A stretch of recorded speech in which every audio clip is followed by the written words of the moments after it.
Hi, I'm Robert and welcome to Learn Excel with Robert. Today we're diving into one of Excel's most powerful tools, PivotTables. If you want to follow along, I have a practice file linked in the description below. Feel free to grab it and follow along. Excel can summarize the entire spreadsheet with a few clicks with zero formulas.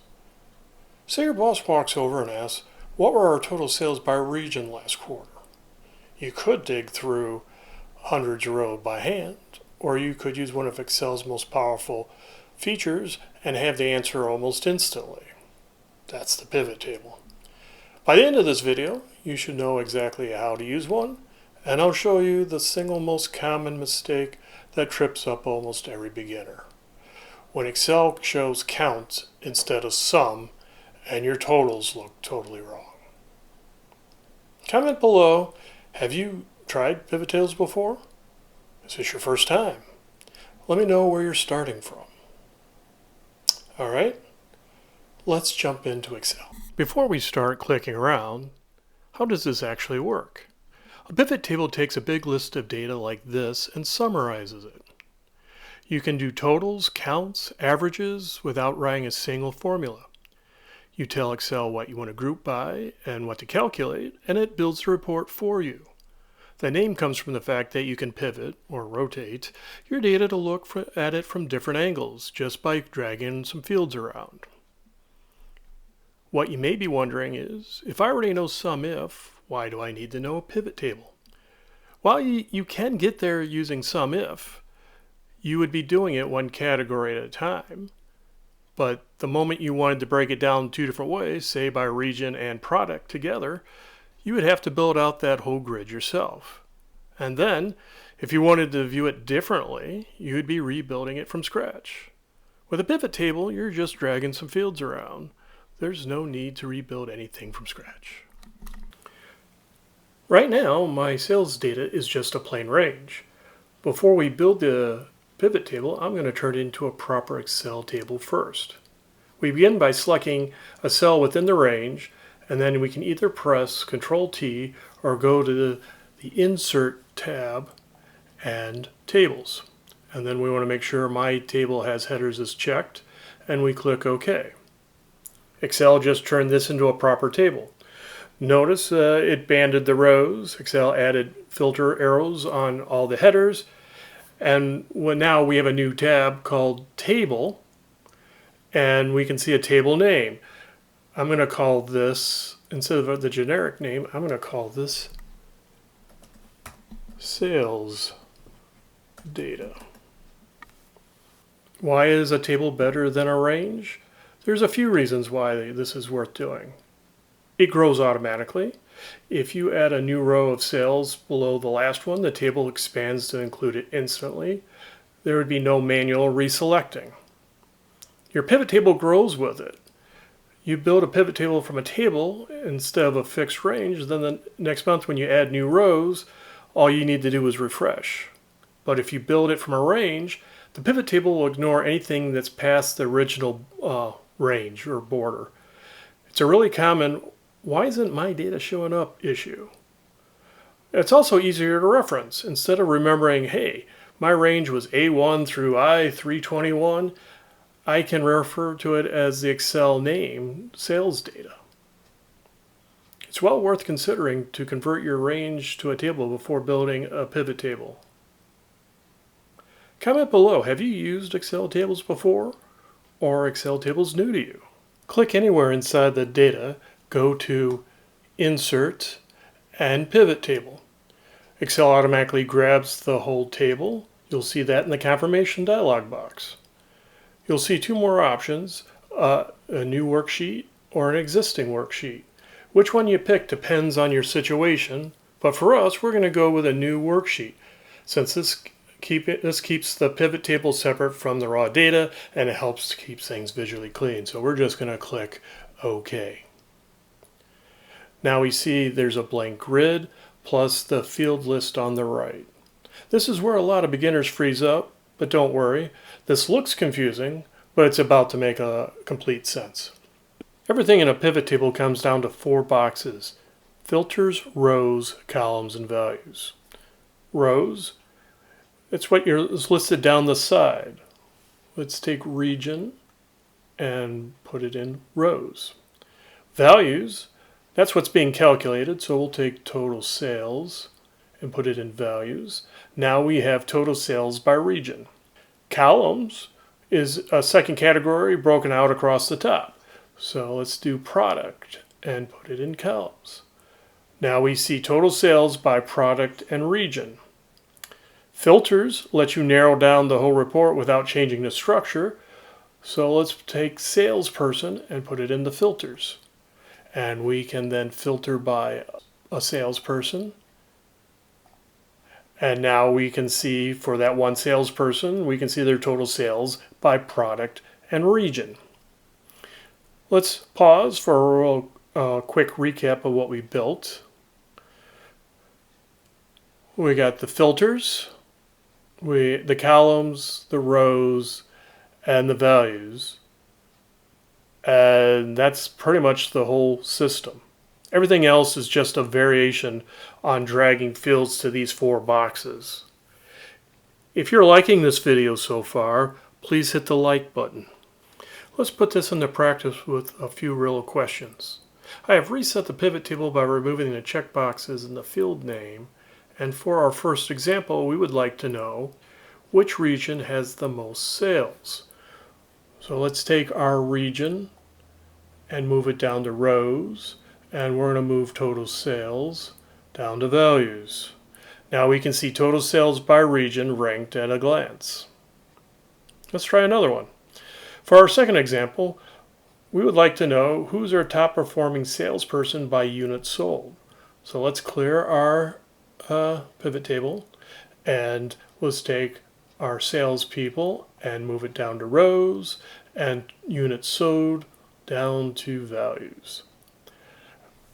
Just by swapping out the fields, we now have a totally different report, and we can now see how many units our salespeople have sold. What question would you want a pivot table to answer for you? Comment below. In the end, however you're going to use your pivot tables, it's all going to come down to these same 3 boxes: rows, columns, and values. Now let's look at a few things that trip people up. Let's say some new sales have come in. Since this is an Excel table, I can type in a new row directly below the last one, and Excel will expand the table automatically to include it. So we'll go to our sales data, and we'll go to our next available row, and let's put in some data.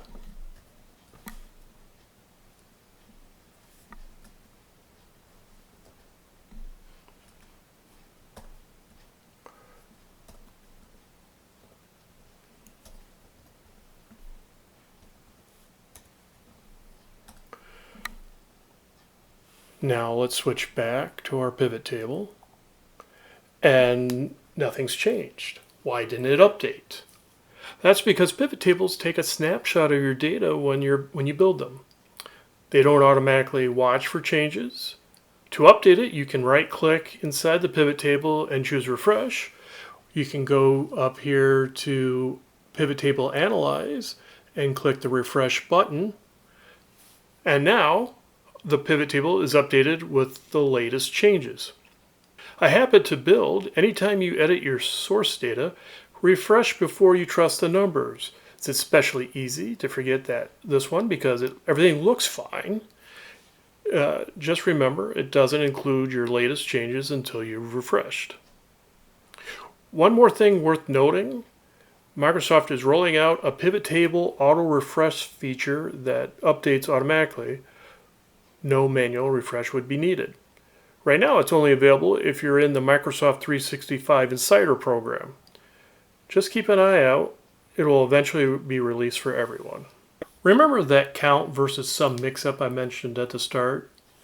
Here's what's going on. Have you ever dragged a field into values expecting a total, and instead of sum of, Excel showed you count of?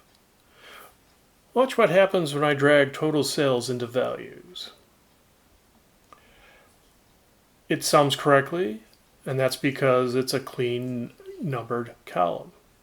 Now see what happens when I drag units sold.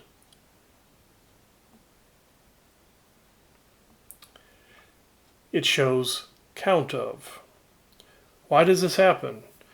If Excel ever shows you count of instead of sum of, it means somewhere in the column there's a value that Excel doesn't recognize as a number. It's either a typo, a stray space, the cell might have an NA error with it.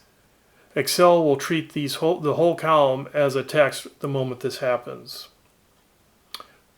A quick fix would be you could right-click on one of the values and go down to Summarize Values By and change it to Sum.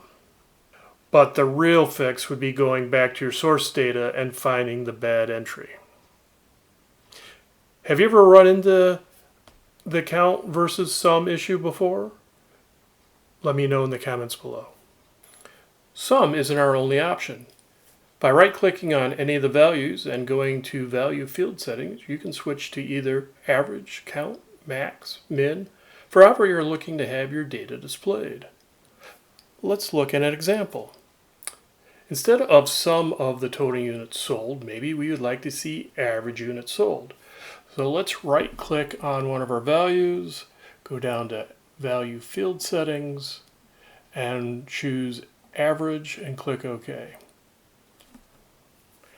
Now we see the average units sold. It's the same data as before, we're just looking at it in a different way. What happens if you drag the date field to the rows? Not what you expected. Excel automatically groups by year, quarter, month, and date. Maybe you don't want the date broken down to this many levels. We can right-click on any of the dates and go to Group and pick the level we want. So for example, maybe we want month only. We click OK. Now we see our totals by month, and we can use this to spot month-over-month trends. Sorting and filtering are just as quick. What we have showing is a pivot table by region and salesperson with units sold and total sales. Let's say we want to only see the Midwest region. By clicking on the drop-down next to the row label, we can unselect all and just choose the Midwest. And when we click off, now we are filtered on the Midwest region. But maybe we want to also see which salesperson has brought in the most sales. By right-clicking on one of the values and going to Sort, we can sort largest to smallest. Now we have the salesperson sorted from most sales to least sales in the Midwest. Before we wrap up, one more thing worth knowing, Excel adds grand totals by default. For our last example, I've rebuilt the pivot table to show total sales by region and product category with grand totals for both rows and columns. Maybe we don't want those grand totals on the report. Go to Pivot Table Design and Grand Totals, and we can turn it off for rows and columns, or we can turn it off for both. For our example, we don't want any grand totals, so we're going to turn it off for both rows and columns.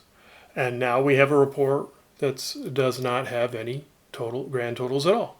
And that's everything you need to build a working pivot table from scratch, plus some questions that trip up people for the first time. If you haven't grabbed the practice file yet, it's in the description below. Try building a report that answers some questions you're curious about. If this helps you, hit the subscribe button. I'll be putting out more Excel tutorials like this one. I'm working on a follow-up to an earlier video which further explores the IF and SUMIF functions. If you've got questions on pivot tables, drop them in the comments below. Or if there's something specific you'd like covered in the IF SUMIF follow-up, let me know that as well. I'll see you in the next one.